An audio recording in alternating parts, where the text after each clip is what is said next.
morning. So dito tayo ngayon sa Tsim Shan Tsui. Dito yung sa Hong Kong. Kaya na itsura.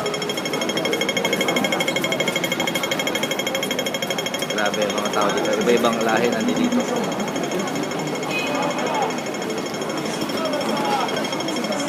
Yan. Dito sa Chon King Mansion. Diyan kami nag-check-in. Diyan sa hotel. Doon banda yung papunta doon. Yung sa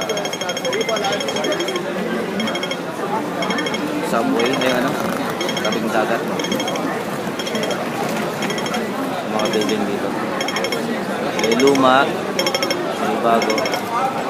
May iba-ibang lahi nandito. So dito bumili ng pabango si Dakart sa Bonjour. Yan. Mura dyan ang pabango. Half the price mabibili. Mga Boss, mga Ferrari, lahat ng klase.